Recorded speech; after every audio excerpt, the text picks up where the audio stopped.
The late evening rush was winding down at Rosie's Diner, the kind of place that smelled like fresh coffee and old memories.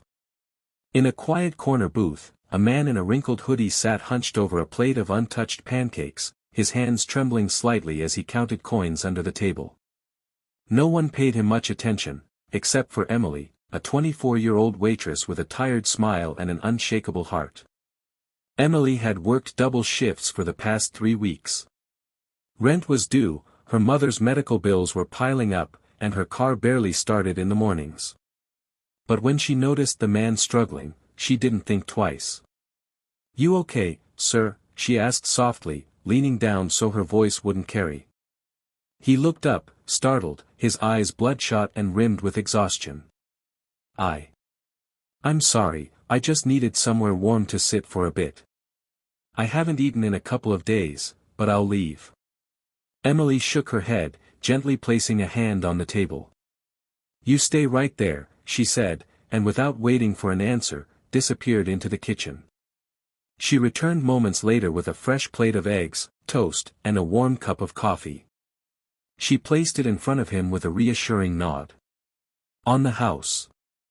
The man stared at the food, then at Emily, eyes wide with disbelief. "Why would you do that?"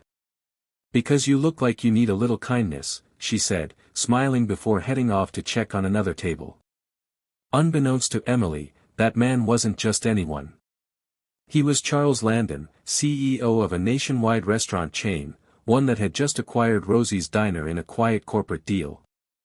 Disguised and disheartened by what he believed the food service industry had become, cold, corporate, profit-driven, Charles had taken to going undercover to see for himself if humanity still had a place in his business. He had found his answer. But things took a turn Emily didn't see coming. The next morning, Emily arrived at work to find the atmosphere unusually tense.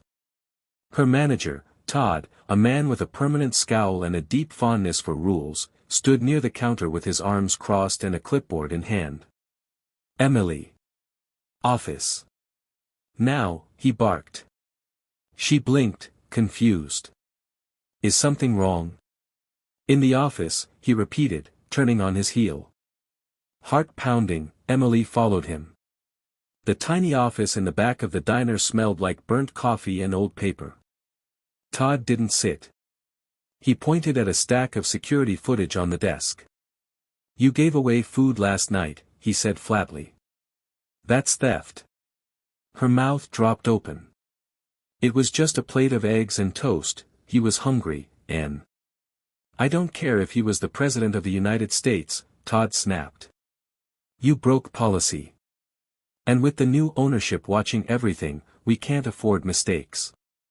Emily's breath caught. Are you firing me?" Todd didn't even blink. "Clean out your locker." She left the office stunned, her mind racing. Fired. Just like that. For an act of kindness. Word spread fast. Some coworkers whispered words of support, others avoided eye contact. Emily gathered her things in silence and walked out the door she'd walked through 1,000 times before, only this time, it felt like a final goodbye. What she didn't know was that Charles Landon had returned that very morning in his usual suit, flanked by his top executives. When he asked for the young woman who had helped him, Todd replied smugly, "She was stealing. She's gone." There was a long silence. Then Charles removed his glasses, looked Todd square in the eye, and said, "She wasn't stealing. She was being human. Which is more than I can say for you." Todd stammered, confused. "Wait, who are you?" "I'm the CEO of this chain. And as of right now, you're fired." Todd's face drained of color. The silence that followed was thick, broken only by the hushed gasps of staff gathered nearby. But that wasn't the end. 2 other employees, Marla and Greg, had long resented Emily. Marla, a senior waitress with a chip on her shoulder, had always seen Emily's kindness as fake. Greg, a shift supervisor who had hoped to get promoted by playing by the rules, was furious. "She gets to break rules and now she's some kind of hero." Greg snapped to Marla as they watched Todd leave with his box of things. "We should tell Mr. Landon what she's really like," Marla whispered with a sly grin. "I've seen her give free refills and extra sides too. She's a liability." Greg agreed. That afternoon, the two of them approached Charles with a fabricated story, that Emily had been exploiting the system for weeks, giving away food and flirting with customers for tips. Charles listened quietly. Then he asked, "Did she ever help you when you needed it? Speak up for you? Cover a shift?" Marla hesitated. Greg shifted uncomfortably. "That's what I thought," Charles said.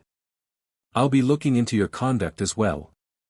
Meanwhile, Emily sat at home, trying not to cry in front of her mother, who had just finished a round of chemotherapy. She lied and said she had taken a few days off to rest. Inside, though, she was devastated. Then, 3 days later, a letter arrived. A personal invitation to meet Charles Landon at his corporate office. Confused and nervous, Emily went. She walked into a gleaming high-rise downtown, surrounded by people in suits and shiny shoes. When she reached the 21st floor, a receptionist greeted her with a smile and said, "Mr. Landon is waiting for you." Charles stood up when she entered. "Emily," he said warmly, "I owe you an apology. And an opportunity." He offered her a job, not just as a waitress, but as part of his new initiative, a corporate program focused on compassion-driven service, where kindness was rewarded, not punished. Tears welled in Emily's eyes. "I don't know what to say."